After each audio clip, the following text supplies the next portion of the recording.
Primera pregunta. Durante el embarazo ocurren eventos fisiológicos. ¿Cuál de los siguientes no es uno de ellos? Vamos a recordar cuáles son los principales eventos fisiológicos que debes de saber para el examen. A nivel cardiovascular, recuerda que el gasto cardíaco está aumentado, por ende, la precarga está aumentada y también es preguntado el soplo sistólico fisiológico, ¿no? Que es por aumento del gasto cardíaco y aumento del volumen plasmático. A nivel pulmonar, la gestante está en una hiperventilación, por ende el CO2 está disminuido, lo que nos da que la gestante está en una alcalosis respiratoria.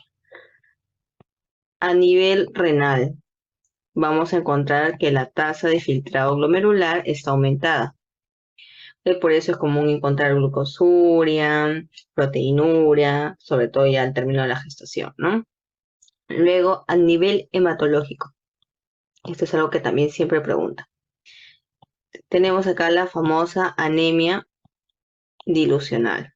La anemia dilucional está dada porque está muy aumentado el plasma y aumentado el eritrocito.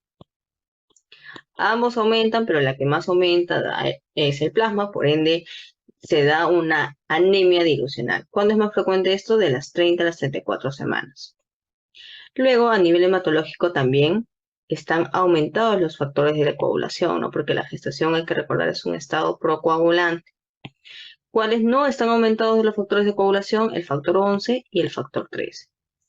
A nivel del útero, vamos a recordar que al finalizar la gestación tiene una perfusión de 500 mililitros por minuto. Luego, algo que también siempre preguntan es la relación del tamaño del útero con las semanas de gestación. A las 12 semanas, sínfisis superior del pubis.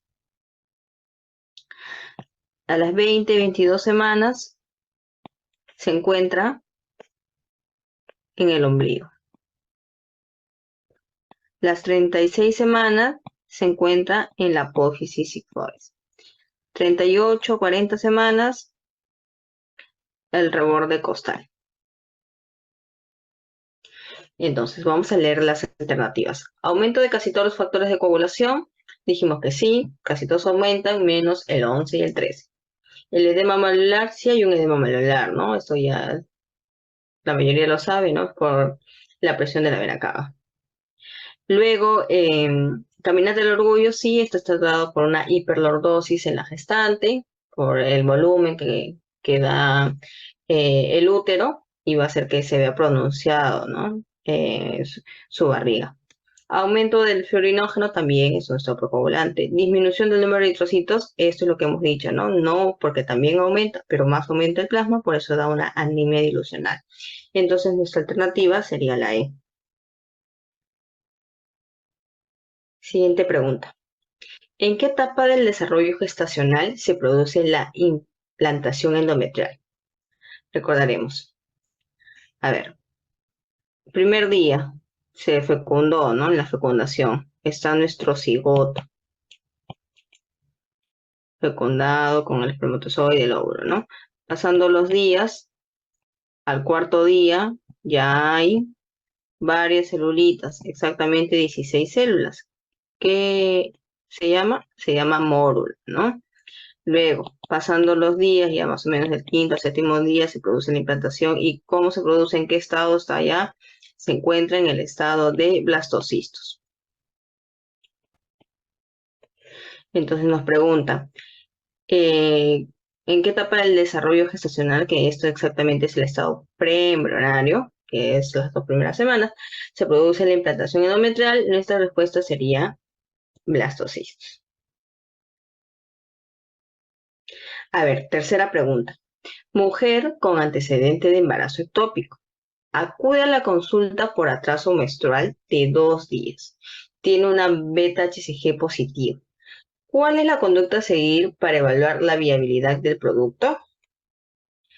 Entonces, para evaluar la viabilidad del producto, acá debemos recordar rápidamente, lo que también es súper preguntado, es cómo se diagnostica la gestación. Está el diagnóstico presuntivo el diagnóstico probable y el diagnóstico definitivo. Entonces, recordando lo más fácil, ¿cómo vamos a diagnosticar definitivamente que está gestando? Acá solamente hay dos formas, ¿no?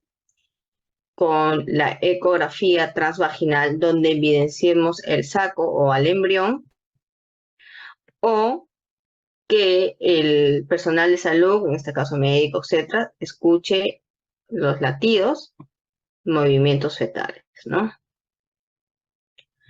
Luego, ¿cuáles son los presuntivos? Los presuntivos, ¿cómo te vas a acordar? Son los síntomas y signos. Quiere decir, la gestante va a manifestar, bueno, la presunta gestante va a manifestar, tiene náuseas, vómitos, tiene mastalgia, por ahí va a creer que su línea alba está más coloreada de lo normal, los pezones han cambiado de coloración. Esto es algo subjetivo, ¿no? Nos va a decir la gestante. Luego, en los de probabilidad, acá es la confusión, ¿no? La beta-HCG no es un diagnóstico definitivo de que esté gestando. Esto es una probable, ¿no? Entonces acá también tenemos la amenorrea. Algo que acá está en probabilidad es el famoso signo de Chadwick, ¿no? Que es la coloración de las mucosas al tono violáceo. Entonces nos dice, ¿cuál es la conducta para evaluar la viabilidad? La viabilidad nos tiene que dar un diagnóstico definitivo, ¿no? Que nos va a dar la ecografía transvaginal. Entonces leemos nuestra alternativa, sería la alternativa D. A ver, la cuarta pregunta dice, gestante de 41 semanas, corroborada por ecografía del primer trimestre. ¿Cuál es la conducta a seguir? Miren, ahí no nos menciona nada más, solamente nos dice que tiene 41 semanas. Y acá quizás nos podemos asustar, 41 semanas, ¿no? ¿Qué está pasando, no? Acá vamos a recordar rápidamente cuál es la clasificación del recién nacido, del recién nacido según su edad gestacional, ¿ya? Acá vamos a tener mayor a 42 semanas, recién se considera un posttérmino. Entonces acá ya se pasó del término el recién nacido, ¿no? De las 39 a las 41 semanas, miren, acuérdense bien, 41 semanas, 6 días, es un término maduro. Un término precoz o un término inmaduro vendría a ser de las 37 a las 38, igualmente con 6 días, ¿no? De gestación. Luego, después de esto ya vienen todos los pretérminos, ¿no? Y en los pretérminos tenemos el tardío, el moderado, el severo, el extremo. El extremo, ya saben, es menor a 28 semanas, ¿no? A menos edad gestacional, menor probabilidad de supervivencia. Ahora, este está en las 41 semanas. 41 semanas es vendría a ser un término no maduro, ¿no? Entonces, todavía acá no nos menciona cuántos días tiene, entonces hay que pensar que no nos quiere decir que haya algo malo en el bebé. Entonces, ¿cuál es la conducta a seguir? La conducta a seguir sería, vamos a leer las alternativas. A, manejo ambulatorio con NST y perfil biofísico. Generalmente ya está en las gestantes a partir de las 28 semanas y se tienen que hacer su NST y su perfil biofísico, ¿no? Hospitalización para realizar una cesárea, muy trágico, ¿no? Muy trágico esta opción. Consulta a las semanas si los latidos y los movimientos son normales. Tampoco se puede esperar mucho, no nos dice cuántos días tiene la gestante. Hospitalización para realizar prueba de bienestar fetal. A ver, en este caso, la conducta más adecuada, porque en verdad es una gestación que está normal, sería manejo ambulatorio con NST y perfil biofísico. Sí. Siguiente pregunta. Mujer de 24 años. Acuden con test de embarazo positivo en orina. Otra vez, test de embarazo positivo es un diagnóstico probable. No recuerda su fecha de última regla. Al examen, el útero es de 8 centímetros, globuloso, no hay presencia de sangrado vaginal. ¿Cuál es el método más exacto para determinar la gestación? Lo que ya recordamos. Método más exacto para determinar la gestación, la ecografía transvaginal, ¿no? Entonces acá sería la alternativa A. A ver, siguiente pregunta. Mujer de 25 años. En su primer control prenatal manifiesta tener 9 semanas de amenorrea. Al realizar la ecografía transvaginal se encuentra un feto de 11 semanas por longitud coronal. ¿Cómo se determina la edad real gestacional? Y esto es algo que sí o sí deben de saber, ¿no? El método más exacto, ¿no?, para determinar la edad gestacional es la ecografía del primer trimestre gestacional. Vamos a buscar esta opción en las alternativas. Uso de ecografía transvaginal es la más acertada. A ver, la B dice solicitar una beta-HCG cuantitativa. La beta-HCG ya dijimos que ni siquiera es un diagnóstico definitivo, ¿no? Es un diagnóstico probable. Establecer la altura uterina, no, la altura uterina ya, como vamos a comentar, va a ser generalmente relacionada con la edad gestacional solamente de las 18 a las 32 semanas, ¿no? Si, por ejemplo, de las 18 a las 32 semanas vemos una diferencia de más o menos 3, ya ahí hay que preocuparnos, ¿no? O el bebito no está creciendo, hay un oligohidranglio, un polihidranglio, hay que averiguar más cosas. Considerando la fecha de última regla, la famosa regla de Naegele, ¿no? No, definitivamente esa tampoco no es un dato que nos acercaría a la exactitud de la edad gestacional. Para definir la edad gestacional con más exactitud, no se olviden, ecografía del primer trimestre. Sería usando la ecografía transvaginal. A ver, siguiente pregunta. La segunda maniobra de Lopur sirve para evaluar, ya la maniobra de Lopur, de más que la diga, ¿no? Ya ustedes se la saben al revés al derecho.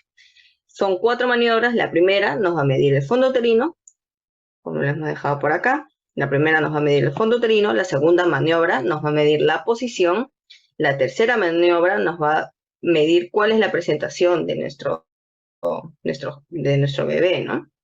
Y la cuarta maniobra nos va a medir si ya está encajado o no está encajado. Dice, ¿cuál es la maniobra de Lopur que sirve? La segunda maniobra sirve para evaluar. ¿Qué sirve para evaluar la segunda maniobra? Es la posición. En este caso, la alternativa sería la E. Y acá volvemos, ¿no? La segunda maniobra, recuerda que es la maniobra más preguntada en los exámenes de NAN, de residentado. Vuelve a repetir, ¿no? ¿Cuál es la segunda maniobra? Recordamos, posición. ¿Qué vacuna se debe colocar en una gestante por protocolo? Y acá ya empezamos con los protocolos de las gestantes en la vacunación. Acá debemos recordar que a la gestante van a ser estas vacunas que se deben colocar. Está la DTPA, está la hepatitis B, está la influenza, y ojo que acá te pueden agarrar con esta porque es reciente, por el contexto de COVID, está la vacuna contra COVID-19, ¿no? La DTPA, ¿cuándo se coloca? Esa se coloca en cada gestación, o sea, cada vez que salga embarazada, tiene una gestante que va a salir 4 veces embarazada, 4 veces le tienes que colocar la DTPA, que cubre difteria, tétano y pertussis. ¿En qué semana se coloca? De las 27 a las 36 semanas. Acuérdate, es una dosis por cada gestación. Luego, la de la hepatitis B. Mira, la hepatitis B e influenza a partir de las 20 semanas, ¿ya? COVID, a partir de la semana 12 ya puedes aplicar tus dosis. Entonces, ¿qué vacuna se debe colocar por protocolo? Polio, no. BCG, tampoco. Contra rubiola, contra neumococo, no. Acá vemos, ¿no? La DTPA. 27 a 36 semanas, una vacuna por cada gestación. Siguiente pregunta. Gestante de 38 semanas con un IMC de 24. Se muestra preocupada porque todo el embarazo ha ganado 15 kilos. Según la mayoría de autores, la ganancia ponderal para ella es, vamos a repasar ahorita rápidamente, la ganancia de peso en la gestación. En la gestación, primero tenemos que saber cuál es su IMC de inicio, su basal, ¿no? Esto es un parámetro que se evalúa en el primer control prenatal, ¿no? Si su IMC es menos de 18.5, nuestra gestante debe de ganar de 12.5 hasta más o menos 18 kilogramos. Si su IMC de nuestra gestante es de 18.5 a 24.9, que está en su normopeso, ¿no? Nuestra gestante puede ganar de 11.5 hasta 16 kilogramos. Si nuestra gestante ya está en sobrepeso y inicia la gestación con un IMC de 25 a 29.9, lo que vendría a ser sobrepeso, puede ganar de 7 a 11.5 kilogramos. Pero ¿qué pasa si nuestra gestante inicia con cualquier grado de obesidad? Aquí ya nuestra gestante, los kilos que puede ganar es mucho menos, de 5 a 9 kilogramos. Entonces, situamos, ¿no? Esta gestante inició con un IMC normal, inició acá, entonces puede ganar de 11.5 a 16. ¿Cuánto ha ganado? 15. Según las alternativas, ¿cómo es su ganancia para ella? De ella es adecuada, está normal, ¿ya? Entonces, recuerden eso, una pregunta frecuente, miren, llegó en el ENAM 2021. Siguiente pregunta. ¿Cuál es el mecanismo que origina los DICs? Ya los DICs es algo que no todos nos gustan, no todos nos gusta recordar, pero es necesario, es bastante preguntado. Vamos a recordar rápidamente fácil, ¿no? ¿Qué son los DIC? Son las desaceleraciones fetales.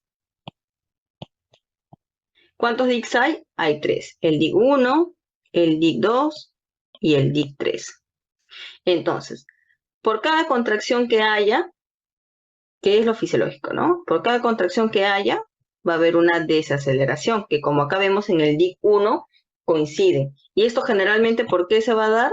Por la compresión cefálica. ¿Y dónde ocurre la compresión cefálica? Al momento del trabajo de parto, ¿no? Entonces, encontrar esta clase de DIC es normal. Pero, ¿qué pasa si esta es mi contracción y mi desaceleración recién está iniciando por acá? O sea, no coinciden, no están igual que en el DIC 1. Esto nos quiere decir que está habiendo una insuficiencia placentaria. Por ende, nuestro feto está probablemente haciendo hipoxia, ¿ya? ¿Esto es patológico? Sí es patológico, ¿ya? Cuando vemos un DIC 2 hay que alertarnos, ¿no? Porque nos está hablando de una insuficiencia placentaria. Luego, el DIC 3. El DIC 3 hay una contracción y hay varias desaceleraciones, ¿ya? Esto es entre fisiológico y patológico. ¿Por qué? Porque este DIC es por la compresión del cordón, ¿no? Y el cordón obviamente se va de alguna otra manera comprimir al momento también del trabajo de parto, ¿ya? Acá por lo menos la frecuencia cardíaca fetal baja muy rápidamente, ¿no? Así bruscamente hasta unos 15 latidos por minuto, ¿no? Entonces ahí hay que evaluar bien en qué momento se da, ¿no? Entonces, como dijimos, por ejemplo, DIC 1, DIC 3, vamos a encontrarlo mayor en el trabajo de parto, ¿no? Porque está naciendo el bebé, ¿no? La insuficiencia útero-placentaria, esta es muy patológica, lo vamos a encontrar en los DIC 2. A ver, ¿cuál es el mecanismo que origina los DIC 1? Alteración de la reserva fetal de oxígeno. Compresión del cordón umbilical. No, ese es el DIC 3. Oligohidramnios, circular del cordón, comprensión de la cabeza fetal. Entonces, nuestra alternativa sería la compresión de la cabeza fetal. A ver, la siguiente pregunta. En relación al monitoreo electrónico fetal intraparto, según el Colegio Americano de Ginecología y Obstetricia, la COG, ¿cuándo existe riesgo de óbito fetal en la categoría 3?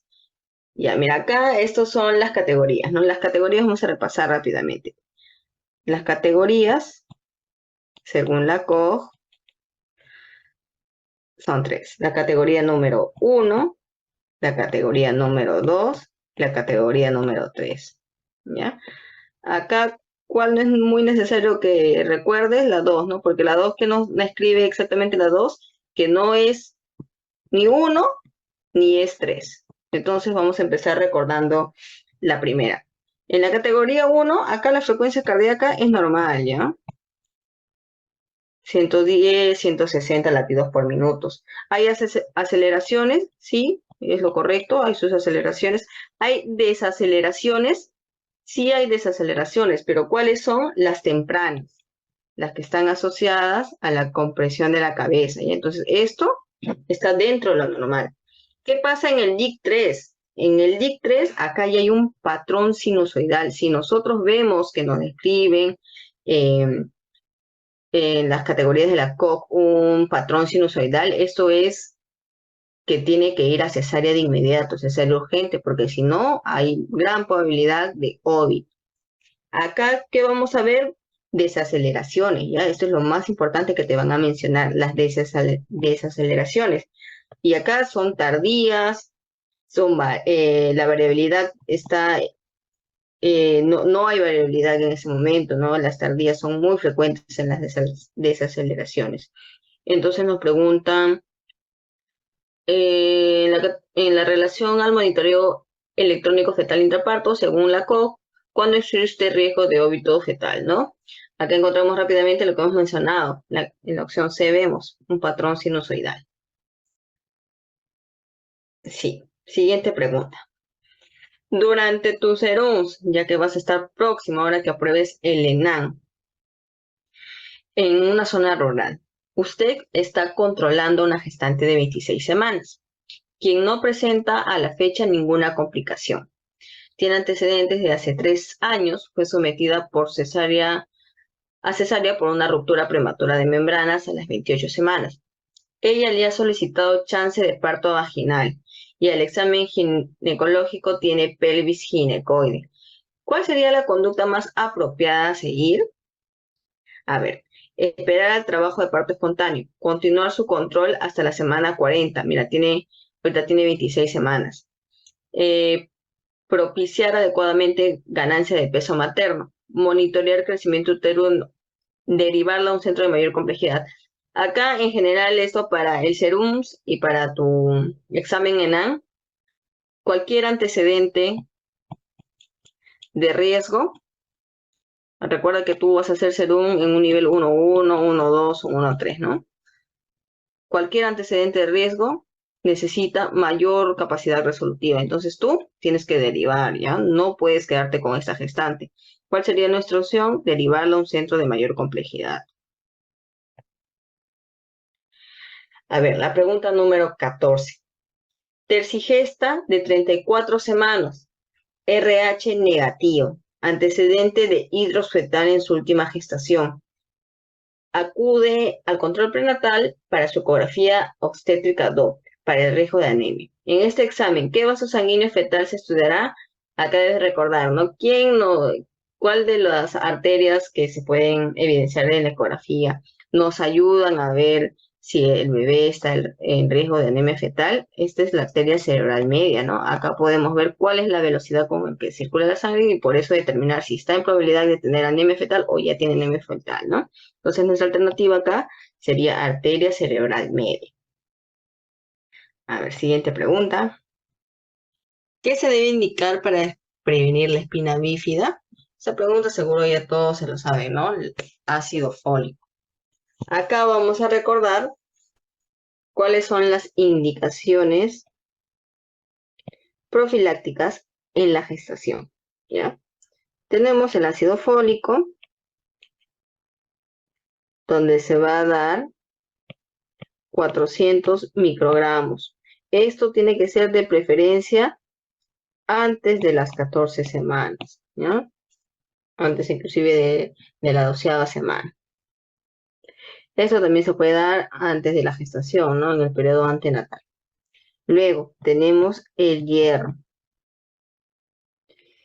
Hierro, vamos a dar la dosis dependiendo la edad gestacional en la que hayamos iniciado el primer control de nuestra gestante.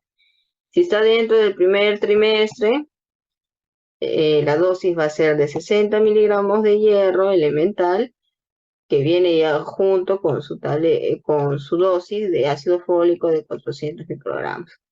Si ya le hemos encontrado a partir del segundo trimestre, la dosis va a ser como si se estuviera manejando una anemia en el gestante leve y moderada.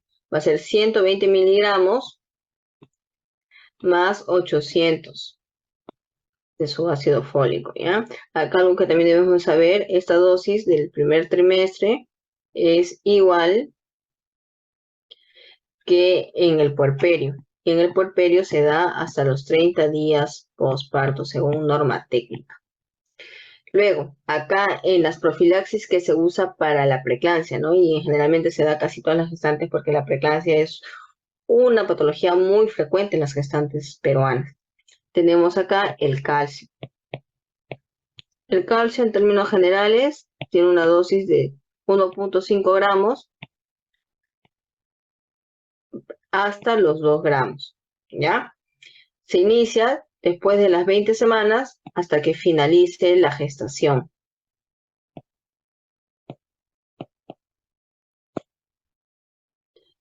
Ahora la dosis es variable, ¿ya? Porque en la norma técnica del MINSA van a encontrar 1 gramo, en la norma técnica de salud van a encontrar 2 gramos.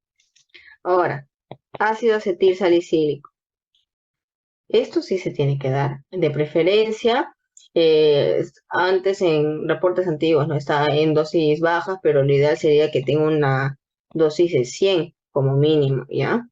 Se tiene que iniciar para que cumpla la función de prevenir la preeclampsia antes de las 16 semanas de gestación. No te olvides, estas dos son como prevención de la preeclampsia. Siguiente pregunta.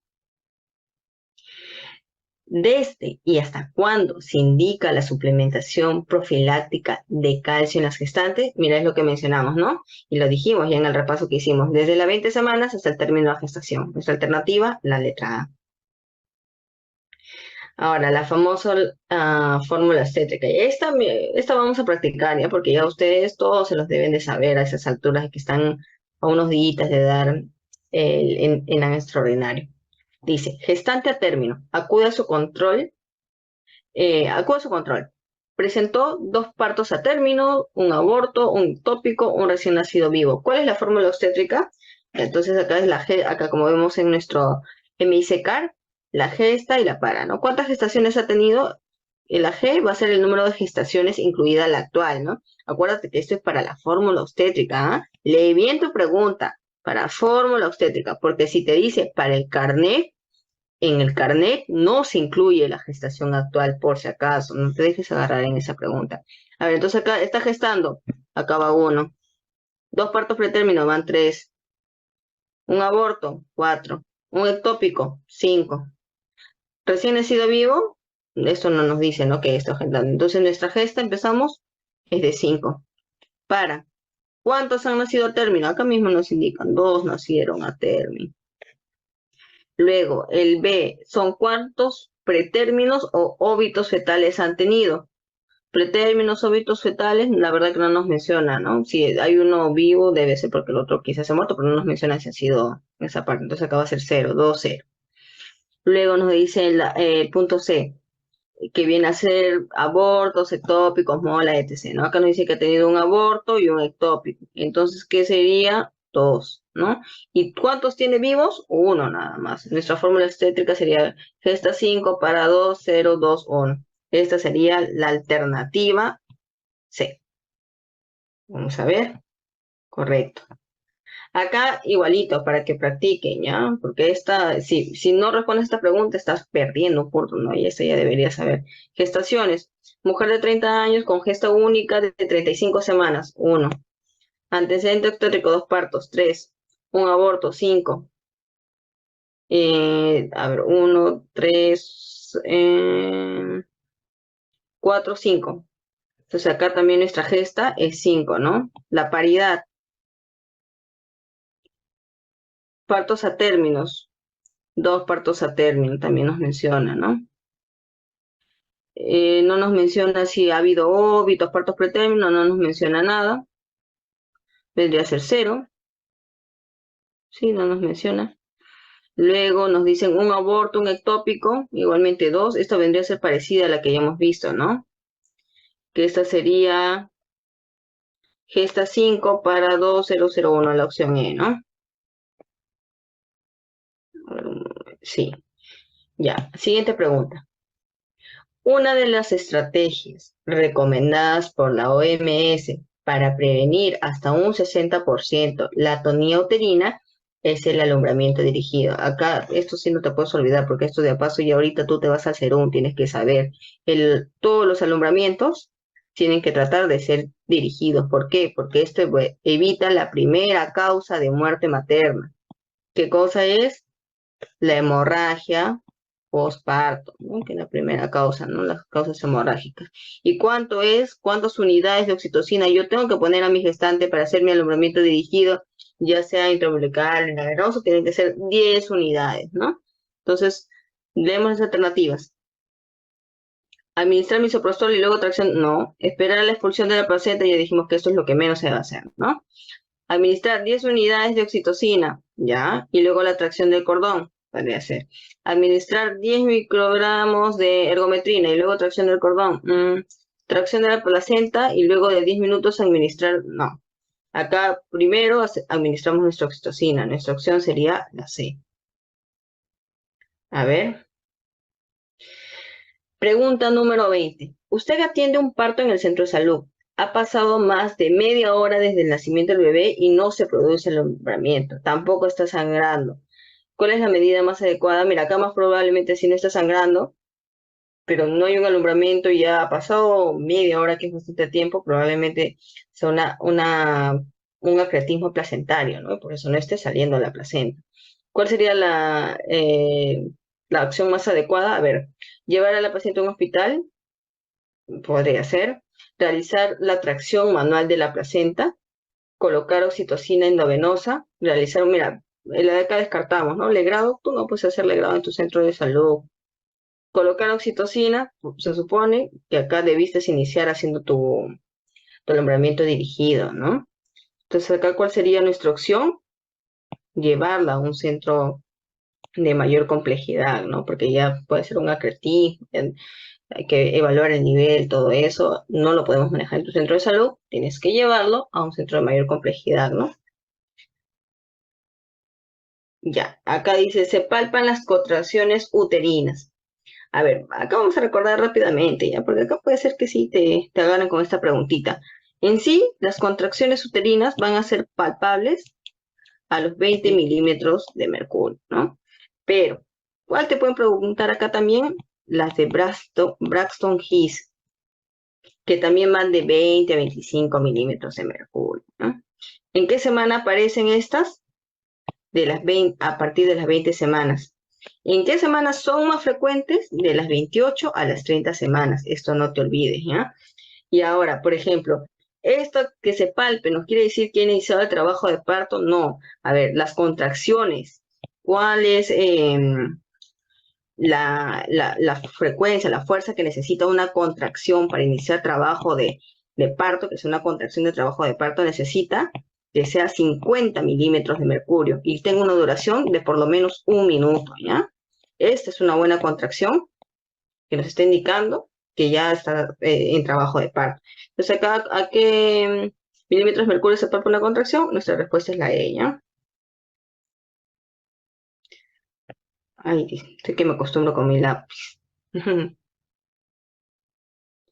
A ver, dice, gestante a término, con pelvis estrecha.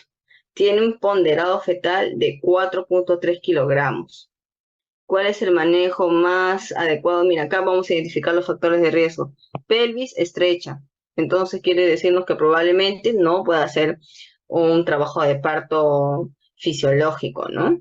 Luego, el bebé es grande, es macrosómico.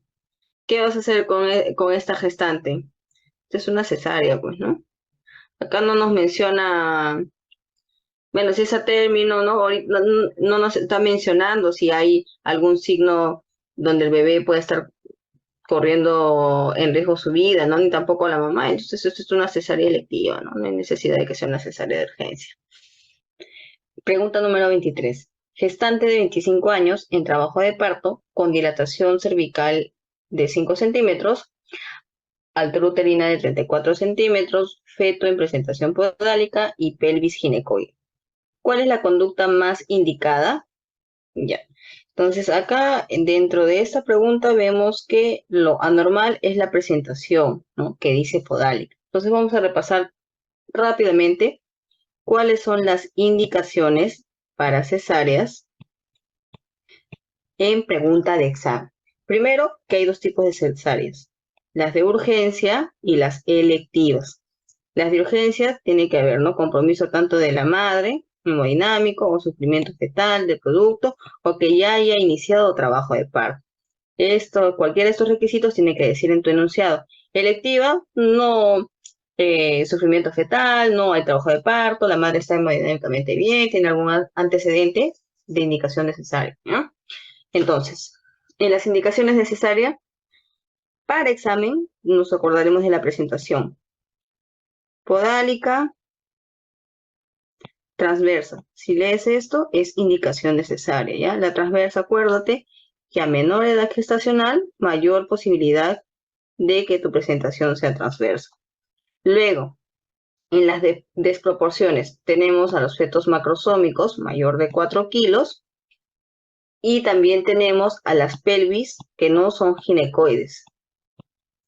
Entre estas pelvis tenemos al androide, ¿no? Luego, el sufrimiento fetal, que también ya lo hemos mencionado acá. Están las famosas deflexiones. De estas, las que van sí o sí a cesárea es la tipo número 2 y la 3 posterior.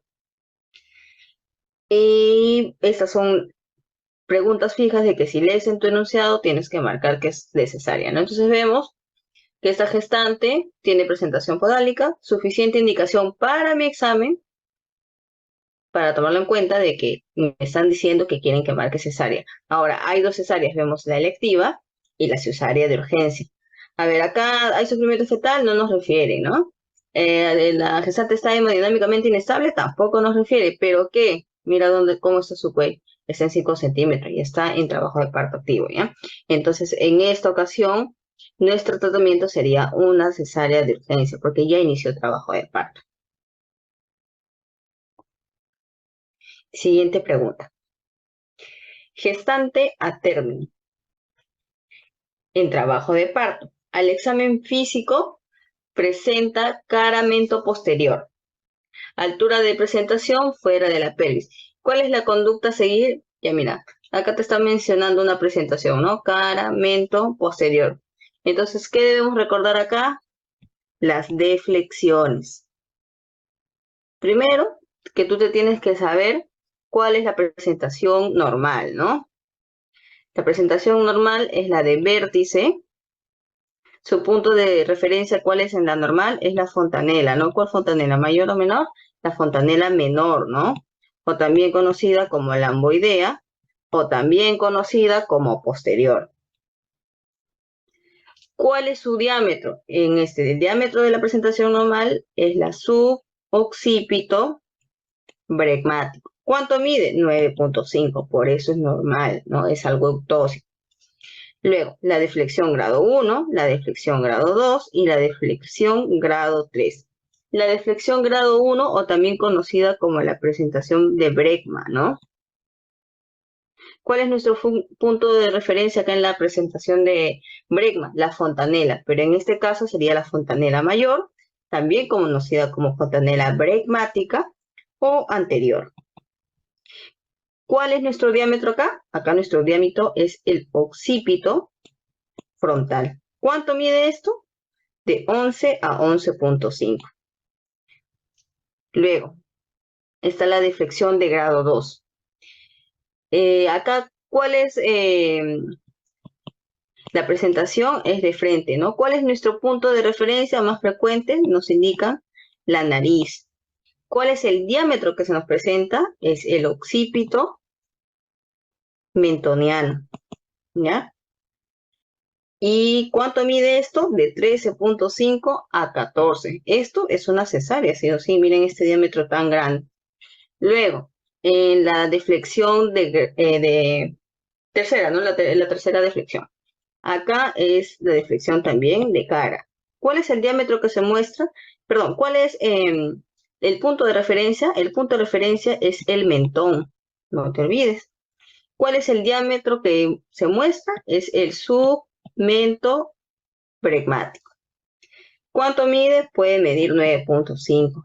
Y acá sí hay dos, ¿no? En la deflexión de grado 3 puede ser anterior o posterior. Anterior o posterior. La anterior puede ir a parto vaginal. La posterior no. Esta es indicación de cesárea. Entonces, vamos a leer. El examen físico, presentación cara, mento posterior, ¿no? La de cara podría ser una deflexión de grado 3, ¿no? Mento, y nos dice que posterior. ¿Cuál es nuestra indicación? Entonces, esta sería una cesárea, ¿no? Esa término, entonces sería una cesárea inmediata. A ver, vamos por la siguiente pregunta. No te olvides que deflexiones es Súper preguntado. Entonces, que para tu examen extraordinario tienes que ir sabiéndotelo sí o sí. La siguiente pregunta nos dice, gestante de 42 años, a término, cesárea anterior con incisión corporal, en inicio de trabajo de parto con sangrado vaginal moderado. ¿Cuál es la conducta a seguir? Mira, acá identificamos en esta pregunta varios factores de riesgo, ¿no? Primero, gestante añosa. Luego, cesárea anterior. No nos indica el periodo intergenésico, ¿no? También es importante el periodo intergenésico. Pero ¿qué nos indica? Que la incisión es corporal, o sea, es una incisión grande que tiene alto riesgo de que en esta gestación podría ser una ruptura uterina, ¿ya? Si es que se hace trabajo de parto. Entonces ya acá ya inició y encima aquí iniciado que hay sangrado vaginal moderado. ¿Cuál es la conducta a seguir acá? A ver, cesárea de emergencia, control de sangrado, solicitar RH, acá no tiene nada que ver esto, monitoreo electrónico,